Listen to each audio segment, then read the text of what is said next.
Good morning, everybody. Good morning. Welcome in. Good to see you this morning. Glad you're here with us today. Invite you to open up in your Bibles, if you'd like to be joining along, to Genesis chapter 12 is where we're going to begin this morning. Just to recap real quickly, this quarter we are taking a survey of the Old Testament. We're going to be going through some of the major stories, major characters of the Old Testament story, but we're going to be doing it with a very specific lens. We are looking specifically at Old Testament stories with an eye to how we can see Jesus in these stories. Technically speaking, this is a Christocentric hermeneutic that we're practicing, which is just a fancy way of saying finding Jesus in the stories of the Old Testament.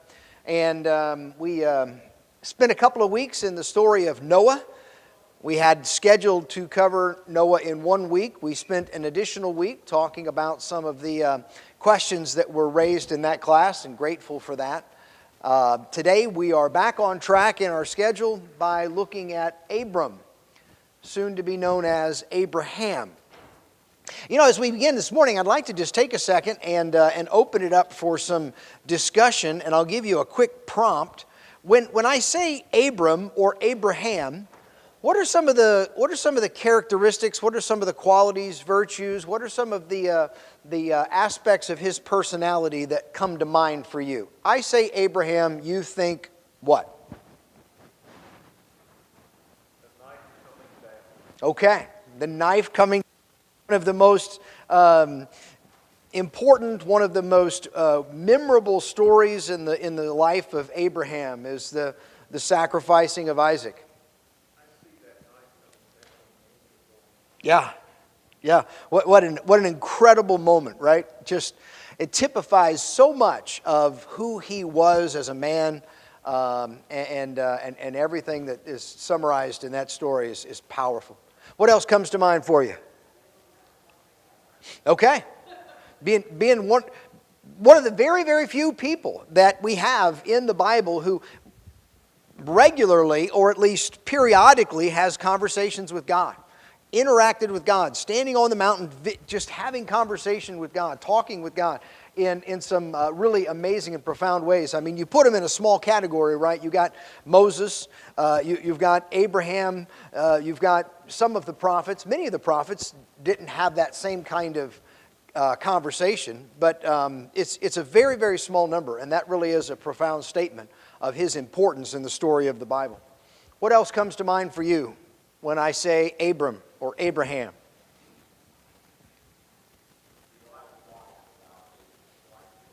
Yeah, you know, this is something I'm glad it came up, because we mentioned this last week with Noah, that one of the most amazing things about God's choices in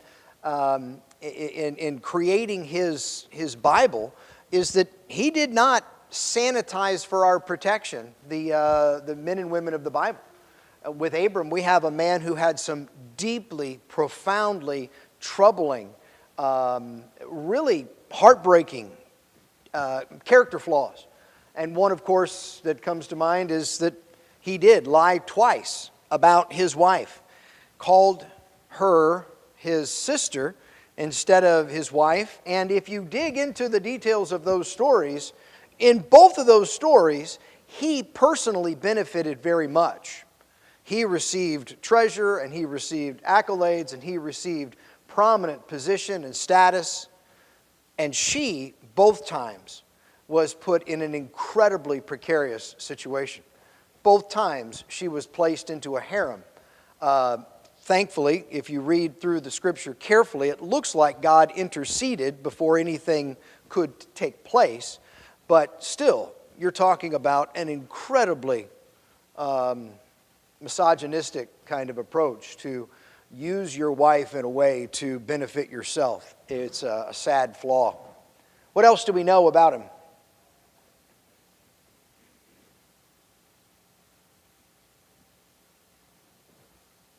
I did some Googling, researching just general word association kind of stuff with him. And you probably would not be surprised to find that the words most commonly associated with his name are words like faithful, obedient, believing, trusting. And there is good merit for those. There's good reason to associate those qualities with Abraham. And our first introduction to Abraham kind of begins with some phrases that certainly are indicative of a person who would be known for faithful obedience, belief, trust. We're in Genesis chapter 12. We're going to hit a couple of high points of Abram's story, and then we'll get into some discussion for that. Roger. Abraham left Ur, he went north, and then came back down south, which would be through some of the promised land. Yes, he did. Went through Canaan. Actually, Joseph comes in later and actually leads those children down into Egypt into bondage. They really weren't captured. Right, yeah. Right. So he kind of starts the movement to go down into Egypt where all the people, I know that wasn't his purpose, Right. but that's eventually what happened. You're right, Roger. When you look at it in the big scope, one of the most prevalent, important stories of the entire Old Testament is the Exodus, to travel out of bondage and into the Promised Land. And you could actually say that it was, in a way, prefaced. It was foretold. It was actually begun in the journeys of Abram, as he began taking them through the land that would eventually be theirs, en route to his ancestors taking them down into Egypt. And so if you look at it through the whole flow, there is definitely a connected thread through all of that that's important. Speaking of his travels, let's start in Genesis chapter 12. Genesis chapter 12, we'll begin in verse 1. The Lord said to Abram, "Go out from your land, your relatives, and your father's house, to the land that I will show you. I will make you into a great nation, and I will bless you. I will make your name great, and you will be a blessing. I will bless those who bless you, and I will curse anyone who treats you with contempt. And all the peoples of earth will be blessed through you." I said that the name Abraham is commonly associated with things like belief, trust, obedience. We see here that the very first interaction that we have with Abram, the first interaction that God and Abram have together, the first hint at, the first statement of a covenant is predicated on belief. It's predicated on Abraham taking action based in trust. He says, "Go out from your land." Go out and leave everything you've known. Go out and leave everything that's yours. Leave your home, leave your people, leave your country. Leave everything that you know, and you'll go to a place, and the place is not even determined, to the place that I will show you. Go to the place that I will show you. And in doing so, a covenant promise is established. What are some of the things that God promises to Abram here in this passage?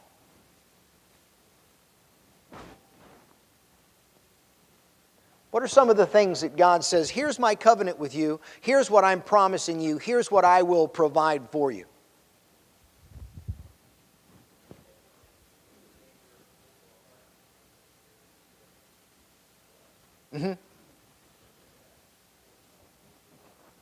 Yep.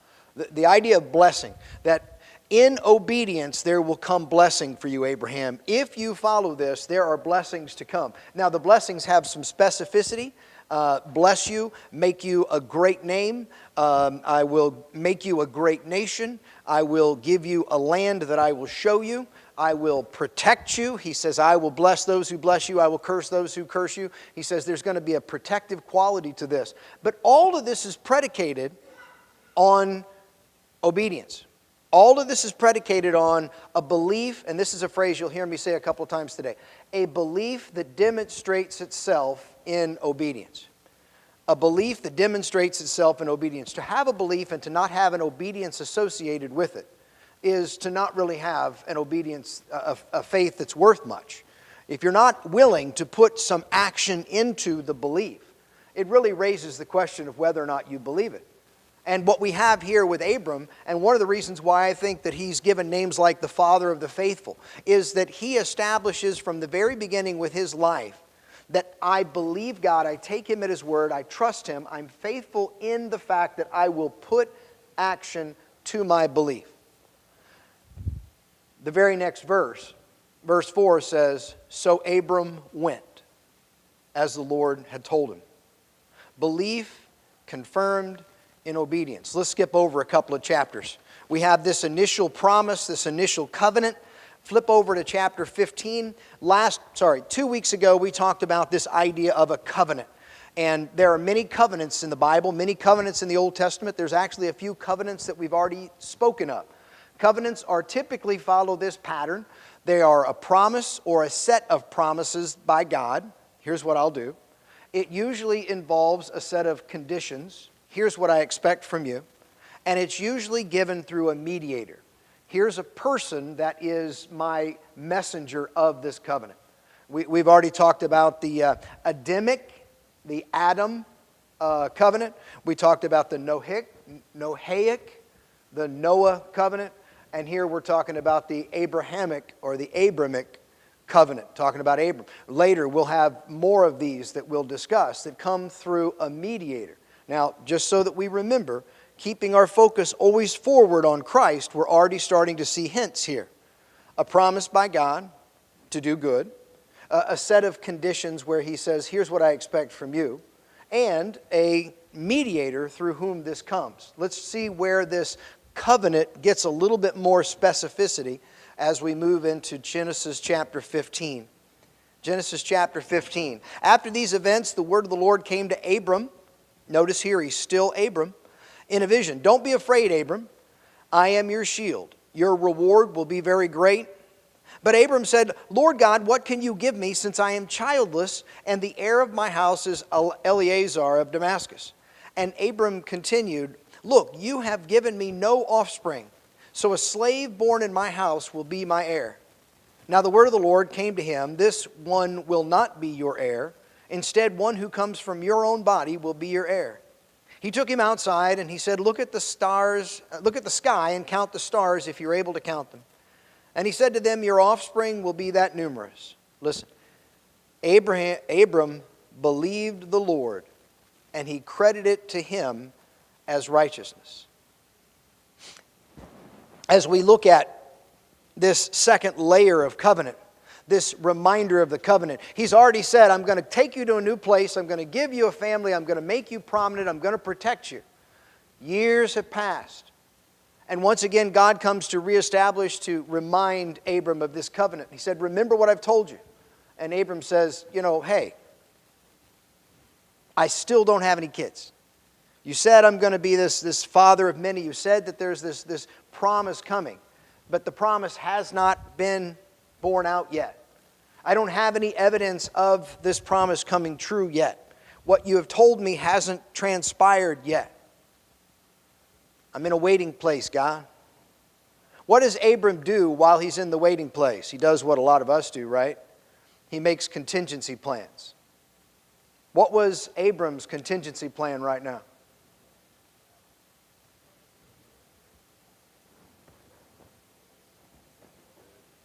Say it again. Yeah, exactly. The slave he was going to use instead. He has Eleazar of Damascus. He says, "God, you said I'm going to make this big family, and since you haven't really made any progress on that yet, I've kind of got this backup plan working." This is something Abram would do a lot. He would do it here. He would do it again, as we'll see in just a moment with his son by Hagar. And so you have this continual process where Abram is saying, "I believe in you, God. I believe in you. I know you're going to carry it out, but I'm also going to work this backup plan just in case." We ever experienced that? Do we ever find ourselves in positions where God has said, "Here's what I'm going to do for you. Here's how I'm going to take care of you. Here's what I'm going to provide for you. Here's what you can be sure of," and yet we find ourselves going, "I hear you, God, and I get that, and I believe in that, but I'm also going to hedge my bets and protect myself and back myself up and have my own side plan going." It's interesting. God doesn't really blow him up for that. God corrects him. God says, no, you're still not getting it right. Remember what He says right here. He says, "No, that's not going to be your offspring, your heir. Verse 3, Abram says, look, you haven't given me any kids, right? You haven't given me anybody, and this is going to be my heir. And the word of the Lord came to him and said, no, this one will not be your heir. But look at verse 6. Abraham believed the Lord, and he credited it to him as righteousness.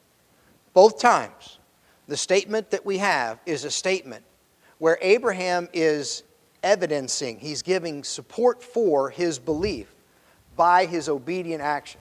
Let's look at one more, and then we'll pull these three threads together. Genesis 17. Conveniently, these keep popping up at the beginning of a chapter. Genesis 17, starting in verse 1. A little bit longer reading. When Abram was 99 years old, the Lord appeared to him, saying, I am God Almighty. Live in my presence and be blameless. I will set up my covenant between me and you, and I will multiply you greatly. Then Abram fell face down, and God spoke with him, As for me, here is my covenant with you. You will become the father of many nations. Your name will no longer be Abram, your name will be Abraham, for I will make you the father of many nations. I will make you extremely fruitful, and I will make nations and kings come from you. I will confirm my covenant that is between me and you to your future offspring throughout their generations. It is a permanent covenant to be your God and the God of your offspring after you.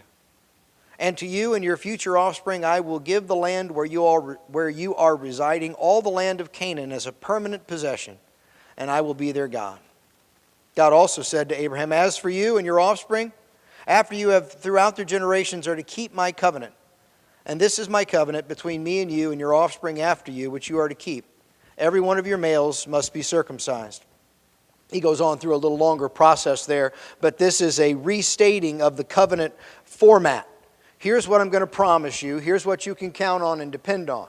I'm going to make a nation of you. I'm going to make many nations of you. You're going to have kings come from your line. You're going to have generations to come. And I'm going to keep those covenants. I'm going to keep those promises, and I'm going to be blessing your children and your grandchildren and your great-great-grandchildren. And he says, but here's something I expect from you. I want you to circumcise the males in your family. He goes on to that. Skip down with me to verse 15. He extends this covenant to Sarah. God says to Abraham, As for your wife Sarai, do not call her Sarai, for Sarah will be her name. I will bless her. Indeed, I will give you a son by her. I will bless her, and she will produce nations. Kings of people will come from her. So, the first, God says, I'm going to bless you. I'm going to give you a land. I'm going to protect you. I'm going to watch over you. But the condition is you start walking, and I'll tell you when you get there. He comes back and he reiterates and he says, hey, remember, I've got a great thing coming for you. I've got family coming for you. I've got offspring coming for you. And Abram says, well, you haven't done it yet, so I've got this backup plan. And he comes this third time and he says, here's how much I want to confirm this for you. You, 99-year-old childless Abram, which means father of many, is now going to be called father of many nations, even though it hasn't happened yet. Put your finger here and slip back with me to chapter 12, and let's notice something that I intentionally skipped when we read it. We read in chapter 12, verses 1 through 3. We read the beginning line of verse 4, where it says, So Abram went. We skipped the last part. Abram was 75 years old. Skip over with me back to where we were in chapter 17. When Abram was 99 years. This is a promise that God made years and years ago. A promise that Abram has been holding on to, a promise that he has been following and he has been watching for, but a promise that God hasn't fulfilled yet. A promise that God has re-upped twice, but still hasn't delivered. Let's put ourselves in the sandals of Abram for just a moment. How are we feeling at this point? Finding this tough? When we talked about Noah, I shared an expression that Eugene Peterson used as a title for one of his books, one of my favorite books by Eugene Peterson. A long obedience in the same direction. And I said that's a good way to describe what Noah did, as Noah for 100 years preached righteousness to the people, and built a boat for 100 years. Here we have Abram, told at 75, you're going to have a kid, and you're going to have family, you're going to have huge population that's going to come from you, entire nations. And here he is at 99, and he's still waiting. A long obedience in the same direction. You know, there's something to be said for the kind of persistence and resilience that allows us to maintain an obedient faith over a long, long course of time. And it's a tough, tough challenge. Roger. Evidently, he dropped his backup plan. It does seem that way, doesn't it? Yeah, that's an interesting thing. What happened to Eleazar in the meantime? You know, we could look at that. But here he doesn't seem to offer up an additional backup plan, although he still has one that he has in the cards that he'll pull out later. But he has continued to show obedience, to continue to show his belief as evidenced by obedience over the course of decades while he's been waiting for this promise to come about. The reason I bring all that up is because I want us to understand a little bit about the kind of character that he had, and I also want us to understand a little bit about the kind of lesson that should mean for us. In Revelation chapter 2 and verse 10, it talks about this phrase that we pull out of that verse and we use a lot, faithful unto death. You know, when we do accept the journey that we have with Jesus, when we step into a relationship with God, when we step into the covenant that He offers us, it's a journey that will last us our life. It's a journey that is not unlike Abram. Leave everything you know, go to the place that I will show you, and just trust me along the way. It's not unlike the journey that Noah took. There is a flood coming, and in the meantime, I want you to preach like crazy to try to get as many people on that boat as you can and build the boat faithfully until the time that the rains start. When we do enter those waters of baptism and rise a new creation, that new covenant that we're associated with is a covenant that calls us to a resilient belief that is demonstrated by obedience. It is a long obedience in the same direction. And that's a lesson that I think is really important for us to take from these Old Testament stories. That when God pulls this idea out of the new covenant, that this is a lifetime connection that we have with Him. This isn't a new thing. The duration of covenant has been something that's true as long as God's been presenting covenants to His people. Maurice.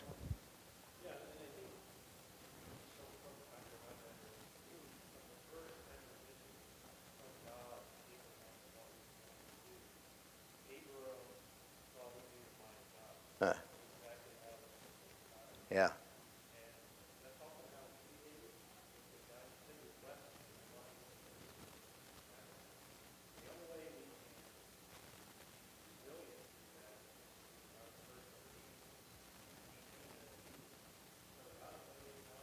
Yeah.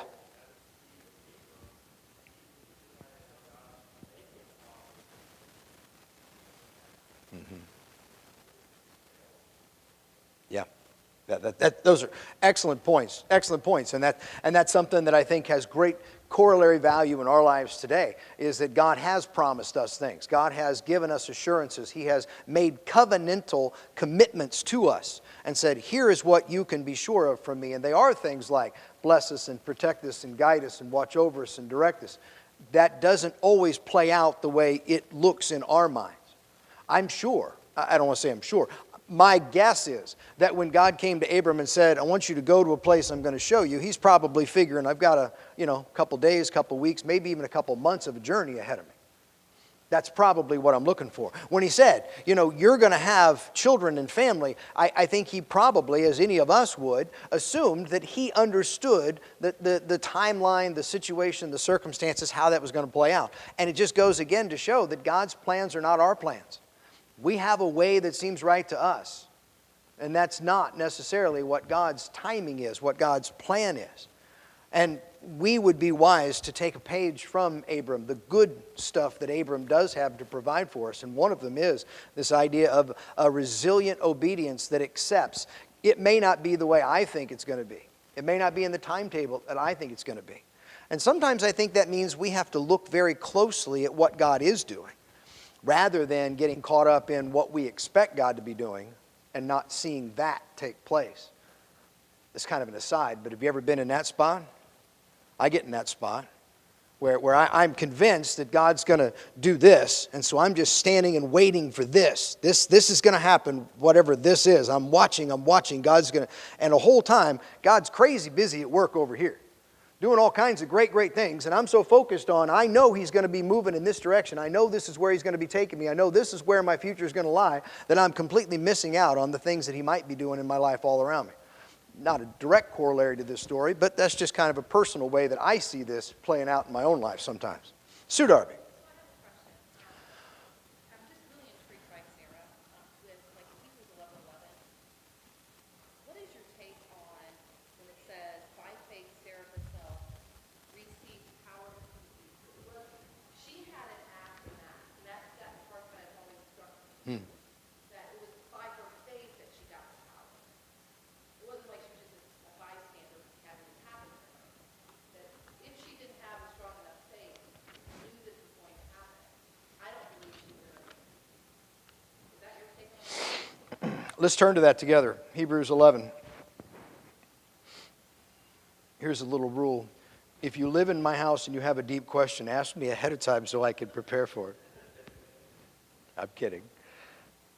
11:11, Hebrews 11, verse 11. By faith, even Sarah herself, when she was unable to have children, received power to conceive offspring, even though she was past the age, since she considered that the one who had promised was faithful. There's a lot in that, and I think you're wise to pick that up. Let's first of all, let me restate the question for people who are watching. What about this idea of Sarah having had a faith herself, and that faith seems to be a precondition, a contributing factor to the fact that she was able to conceive? When it said received power to conceive, even though she was past the age, that phrase is predicated on the first two words of verse 11, which is by faith. So by faith, these things were able to take place. Am I capturing your question well? Okay. Yes, I think those things are very true. I think the faith of Sarai, is often overlooked in this. This wasn't simply Abram's faith that she rode the coattails on. This wasn't simply that she was an unwilling or unwitting participant in this scenario. She is pointed out in the Hebrew book, the book of Hebrews, as a person who had a personal faith that this promise was also to her, which interestingly is exactly what I think we see happening in Genesis chapter 17. In Genesis chapter 17, God comes back around to specifically talk about His covenant with her. And so her response to His covenant is equal to Abram's response to God's covenant.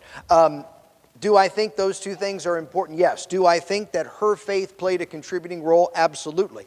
If she didn't have that shared faith, I believe that it could have derailed this entire plan, because God chooses to work through people who will demonstrate their faith, their belief through their obedience, and she certainly met the standard for that.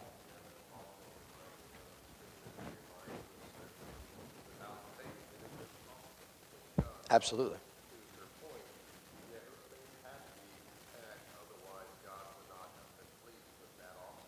Yep. Exactly.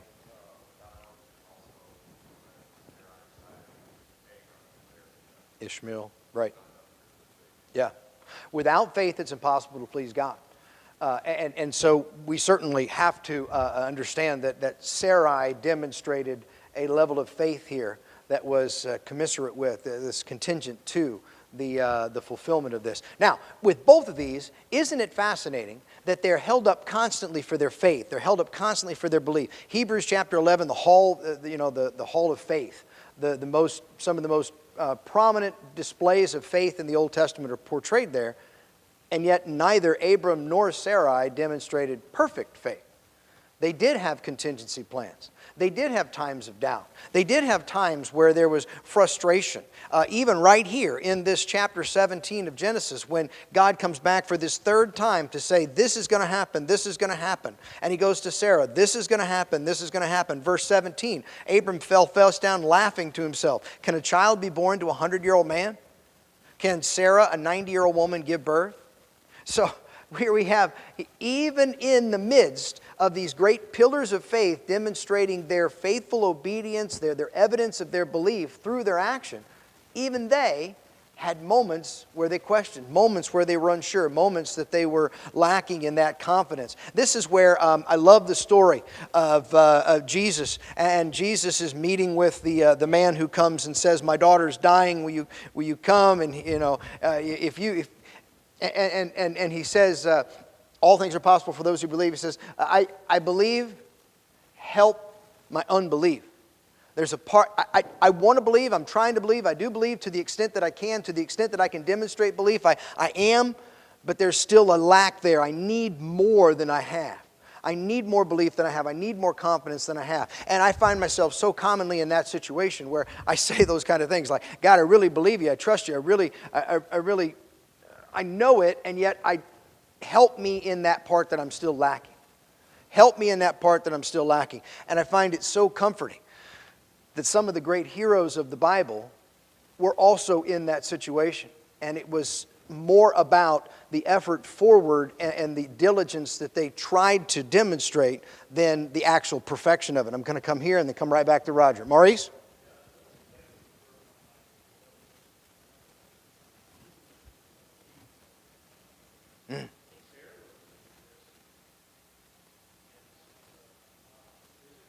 Mm-hmm. Yeah.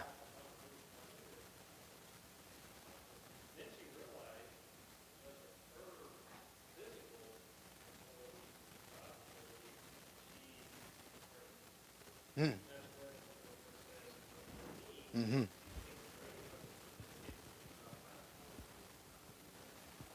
Mm-hmm. Yep.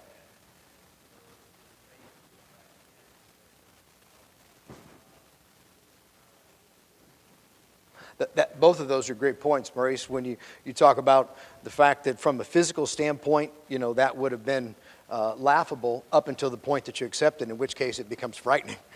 So, like, ha, ha, ha, wait a minute, this could really be true. Oh, boy. And now I really need that faith. And I think that, those are kind of predictable levels, phases that we could even go through sometimes, where something is laughable until the point that it can be real, and then all of a sudden it gets deadly serious. And that's exactly what she was facing. And through it, the thing that maintained, the thing that was able to draw her through that difficult, whether it's disbelief or then fear, is the fact that she knew who it was that she trusted in. I can't do this, but I know he can. So I'm going to put my confidence there. Roger. We're all finite. God is infinite. Mm-hmm. Being finite, we cannot picture that in our own mind. There's just no way we can do that. Having said that, there's a lot of people out here today that want to prove God, that God exists. We've got evidence, but we can't really prove that He's God. If we can prove it, why don't we say it? Right. So our faith is like Abraham.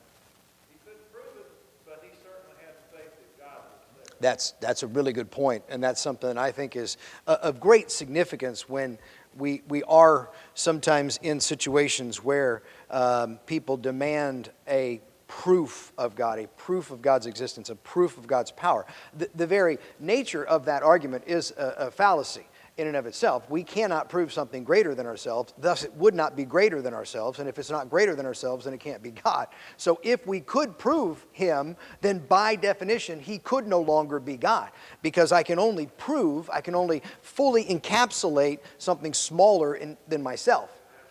It has to have limits for me to be able to draw the box around it, to be able to say, here's your proof, Well, by doing that, I have completely dissolved the concept of God to start with. And I think that's really that space between, and you used your words very well there, the space between evidence for belief and proof are two different things. And I think that the evidence is ample. The evidence for God's existence, for God's power, all these things, there's plenty of evidence. The evidence for God being able to do what he told Abram and Sarai he could do was great.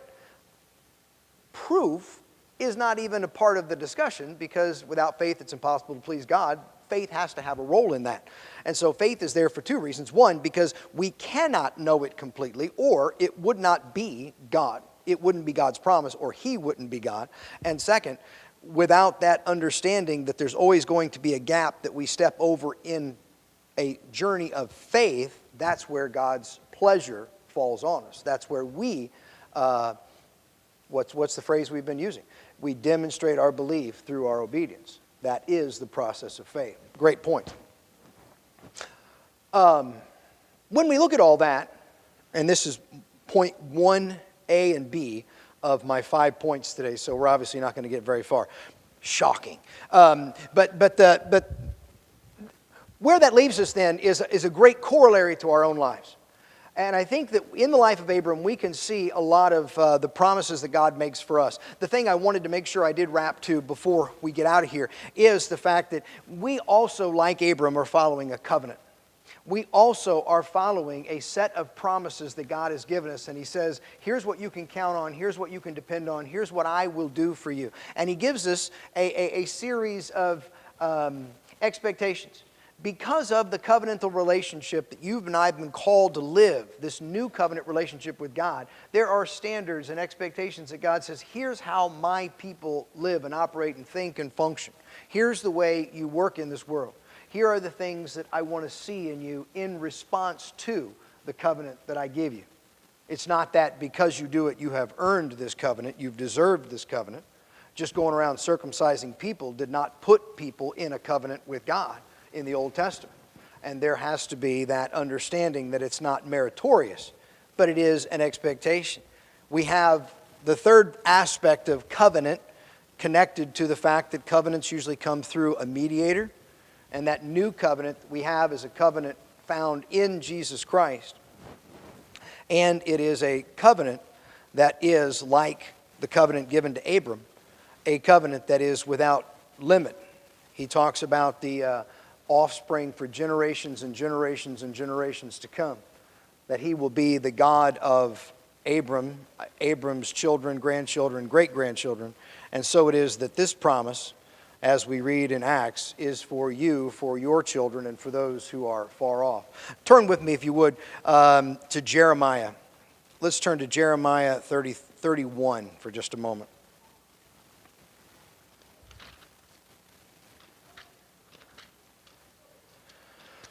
Adam had a covenant.